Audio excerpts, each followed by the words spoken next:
Alrighty, guys. Let's go over this NBA slate. But first, we can take a look back on my lineup from tonight. So, I think I'm gonna cash. I'm not really too sure.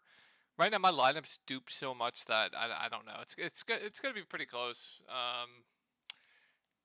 I'm fine with not cashing. But we'll see. Ugh.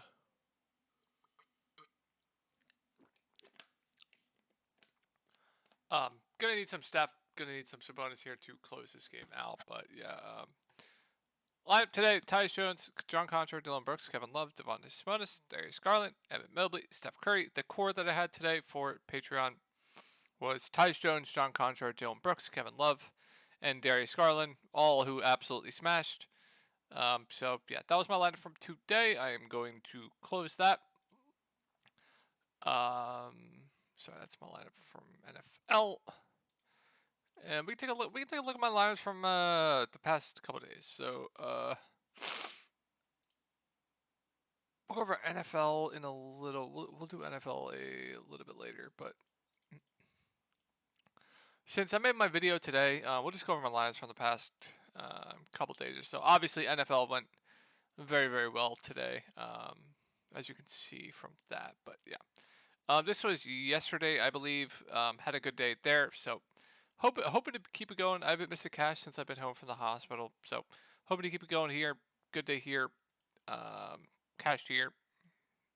Cashed here. So yeah, it's been pretty good. So if you're from the YouTube side of things, please make sure you come over to this subreddit DFS Sports, where I make posts every day for NFL, NBA. Obviously, right now I might sometimes I'm not making posts for the NFL Island games. I don't know if I'll be doing those, but I will have NBA posts up every day.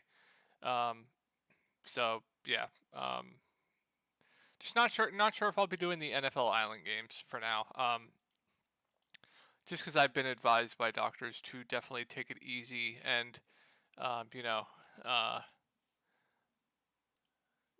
this life consumes me, and I wouldn't change it for the world, and I love doing it. So sometimes I have to stop myself when I don't want to. So yeah, we will figure that out. We'll figure it out. But yeah, that's the only reason why sometimes I won't be doing the island games for NFL. But I'll have NBA videos up every day. We'll see about the NFL Island videos. So, but been a really good ever since I've been home from the hospital. I haven't missed a cash for NFL, NBA, etc. etc. So hope you guys have been doing good. If you want premium content, I will have a link to that down below.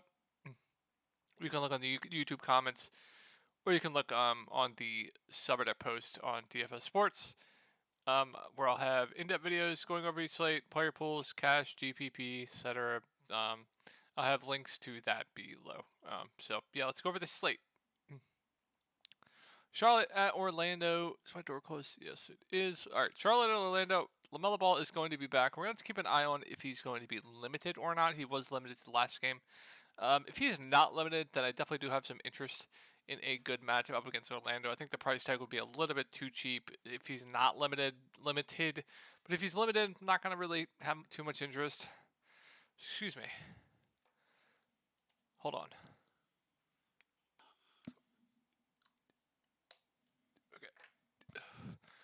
Terry Rozier is priced up from when LaMelo Ball is out, so nothing more than a GPP play for me. Kelly Oubre, I think, is a solid option even at 6.6K. They want to give him minutes right now. Now, he does have a low floor if he's not hitting his shots, but the ceiling is there, and they're just playing him absolutely massive minutes right now. So I don't hate Kelly Oubre at 6.6K. I think he's solid. Dennis Smith Jr. is doubtful. Doesn't really change much for me. Mason Plumlee, minutes went a little bit down last game after playing over 30 minutes the past two games. But I'm not worried about that. Probably still plays over 25 minutes. It's not the best spot for individual matchup wise up against Orlando, but at 5.6K, he's just there for me. PJ Washington, he'll probably play over 30 minutes. I don't mind it. 5.4K does seem a little bit too cheap for PJ Washington.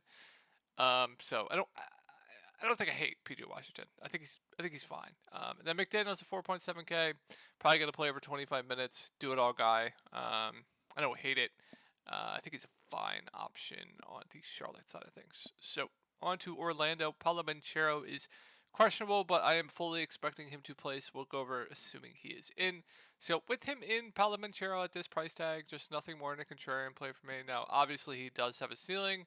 He's flashed the ceiling. It's one of the best matchups in the league up against Charlotte. So if you want to play some Banchero, I definitely don't hate that. I just wish he was a little bit cheaper. Obviously, we target centers against Charlotte, but with Banchero back, I think this price tag for Wendell Carter Jr. is a little bit too pricey for me. But obviously, if you want to consider the matchup, yeah, Wendell Carter Jr. is firmly in play.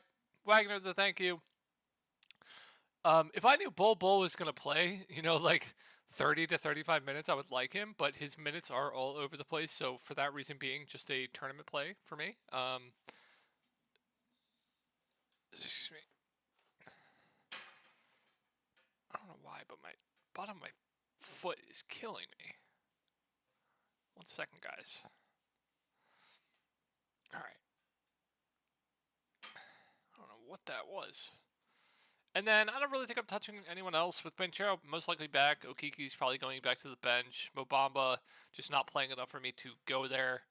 So yeah, probably not going to get to anyone else on Orlando. And Scotty Barnes serious. I play him here with no Fred VanVleet, no Siakam. Goes for 29 fantasy points or whatever he went for. In what? Well, who they play? Up in one of the best matchups in the league. Like, what the fuck? Seriously, bro? But no Siakam, no Fred VanVleet. Preston Achiuwa is still out. It's a good spot up against Detroit. I think Scotty Barnes looks really good here. Once again, I'm probably going to go right back. Probably going to get my soul crushed. He's just going to do everything for the team with those two out. He's going to run a lot of point. He's going to do everything. Good rebounder, good defender. Going to stuff the stat sheet. So I really like Scotty with those two out. I think OG's a solid option as well. I'm not worried about that Gary Trent game. He did get benched, but I think normally he's probably going to play over 30 minutes. He's not going to shoot 1 of 13 again. Definitely gets a boost with no Fred VanVleet. So, yeah, I think Gary Trent's a pretty good bounce back candidate here. And if nobody's going to be on him because of what happened last game, I will definitely be firing up some Gary Trent. Chris Boucher played 28 minutes, 31 here, 28 here. With no Fred VanVleet, I'd assume his minutes are pretty... I don't want to say secure, but I'd lean he at least probably plays 25-ish minutes at 5.6K with how good of a point per minute guy he is. I think he looks like a good option. Assuming Otto Porter Jr. and Thad Young both start, I like both of them for value quite a bit. Probably do lean Thad Young, but I think both of them are pretty good value plays. Otto Porter Jr. played 27 minutes. Thad Young played 34, so a lot to like with the Toronto tomorrow. I will mention Danilo Banton, who played 13 minutes off the bench. He'll be productive when he's on the court, but just a large field GPP dart for me. But yeah, a lot to like with Toronto tomorrow, and some things to like with Detroit too. So Kate Cunningham's still out. I think Jaden Ivey is still too cheap. Went back to his normal minutes last game. Expecting normal minutes here. Not the best spot, but no Cade, just gets such a massive usage bump. So I think Ivy looks good. This grouping of Bojan, Stewart, and Sadiq Bey, I think all are fine options. Sadiq Bey's minutes have been down. He has been pretty bad. Bojan has been phenomenal with Cade out, but I kind of feel like it feels like chasing. I don't think he's going to continue to play this well and shoot this well, but they are in play. Like Bojan, Stewart, Sadiq Bey, all firmly in play. I don't have a lean on who I like more. Bagley's back, so that can muddy up some things. Alec Burks played 25 minutes off the bench. I think he's a playable value. Not going to go out of my way to play him, though. And then if Killian Hayes starts at the point again, I'm going to like him a lot for value.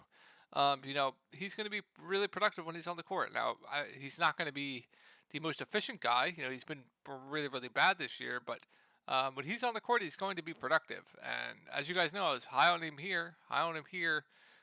Even if he comes off the bench, I think he's a fine option. But if he starts at the point, once again, Killian Hayes is going to be a really good value play. So, yeah, potentially a lot to like with Detroit too. So, And a lot to like with OKC. Obviously, it's a tough spot up against Boston. Not as tough as it has been in the past. Obviously, they don't have a Robert Williams. So, but I don't understand this price on SGA. I don't understand why he's sub 9K. So, I really like SGA tomorrow. I think Josh Giddey's a very good option as well at 6.5K. Played 37 minutes last game. Obviously, we know he can.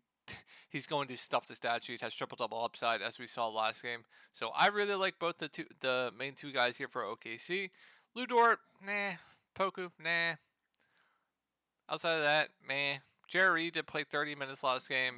If you want to take a shot on a min-price Jerry who played 30 minutes last game, be my guest. But those minutes are definitely not secure.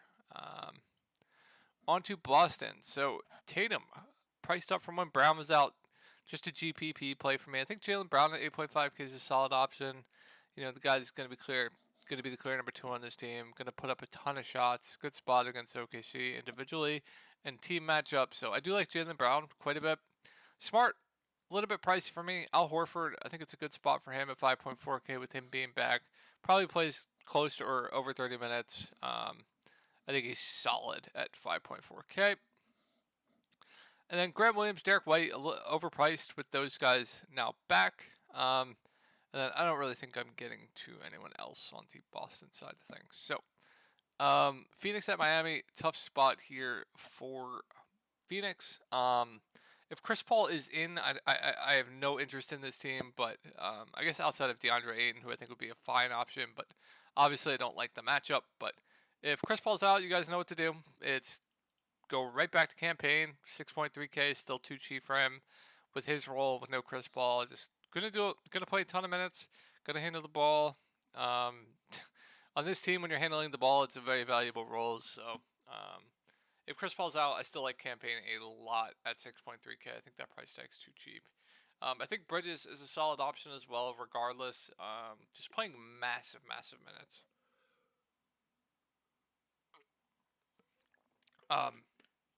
Normally I'd say he's too pricey, but with him playing over 40 minutes a game, he doesn't really need to average over a fantasy point per minute to pay off that price tag. So I don't hate Bridges. And then if Chris Paul's out, obviously, Booker's going to be a good option.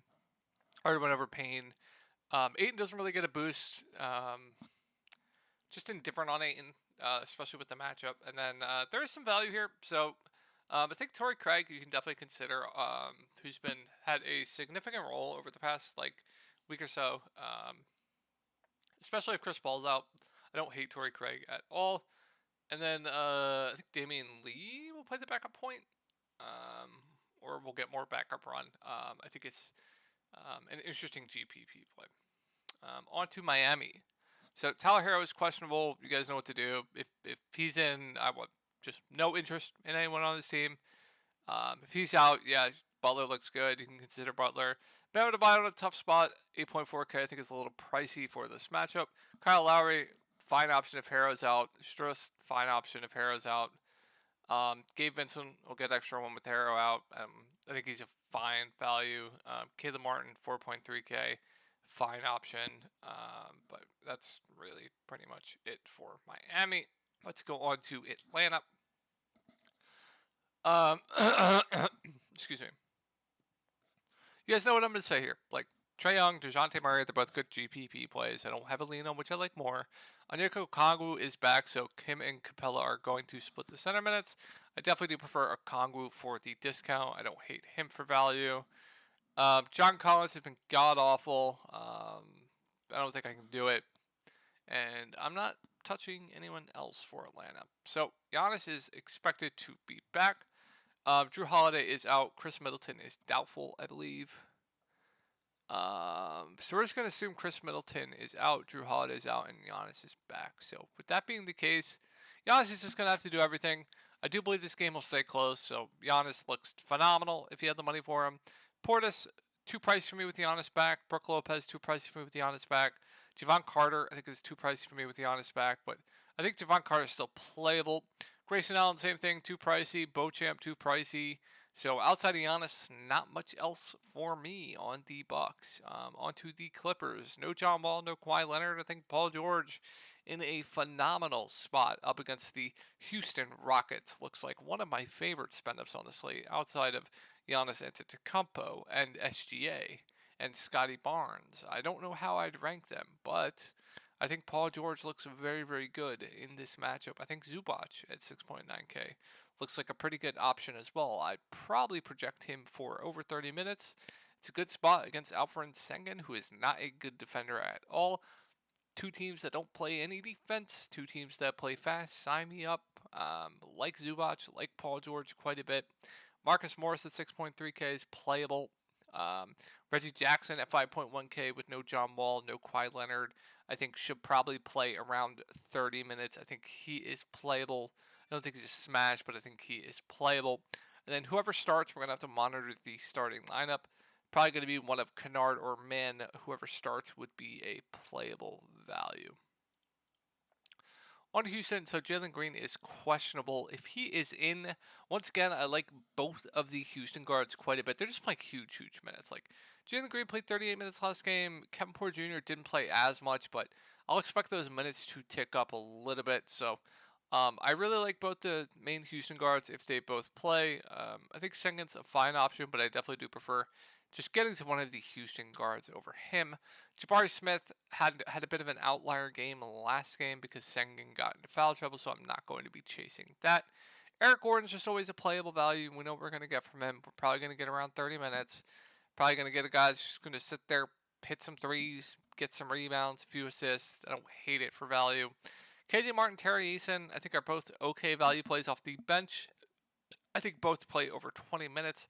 I think I prefer the ceiling a little bit more on Terry Eason than I do KJ Martin, but I think both are fine values for the slate. And then if Jalen Green is out, then Kevin Porter Jr. is going to have to do everything. I would like him a lot. And then we're going to have to monitor who they start. They could do a number of things. They could go, I don't know, they can go Josh Christopher, they can go Wes Matthews, they can go bigger with KJ Martin, they could do a number of things. So we'll just have to monitor that. But like if they start like a Terry Eason, I'm gonna like Terry Eason a lot. If they start like a KJ Martin, I think KJ Martin's being a good option. Like if they start like a Josh Christopher, I'm gonna like Josh Christopher a lot. So gonna have to monitor that definitely. And onto the Spurs and the Warriors. So I like the main Spurs guys. I think this game's going to be played fast. I don't think there's going to be a lot of defense. So I think Keldon looks good. I think Jakob Poeltl looks good. I think Devin Vassell looks good. I think Trey Jones looks good. I think point per dollar, Keldon and Trey Jones are probably my favorite options. So I like all four of the main guys here. I think Sochan is definitely a playable value. Obviously, he's been getting decent run of late. And then I don't really think I'm looking to anyone else. No, I'm not chasing Charles Bassey. And then let's go over the Warriors. So the Warriors have been running an extremely tight rotation of late. Huge, huge minutes for everyone. So yeah, I like the Warriors guys here once again. I think Steph looks really good. I think Wiggins is a very, very safe option. I think Draymond Green at 5.8K is too cheap. I think he looks very, very, very safe. I think Jordan Poole is playable. Klay Thompson, as you guys know, has a ceiling if he's hitting his shots. I don't hate that. I think Kevon Looney's a pretty good value play. Probably plays over 25 minutes. Like the spot for him up against Jakob Poeltl. And then if I had to take a shot on someone off the bench, it'd probably be Dante DiVincenzo. But I don't think we need to do it on this slate. So hope you guys had a good NFL day and an NBA day. And I will talk to you guys tomorrow.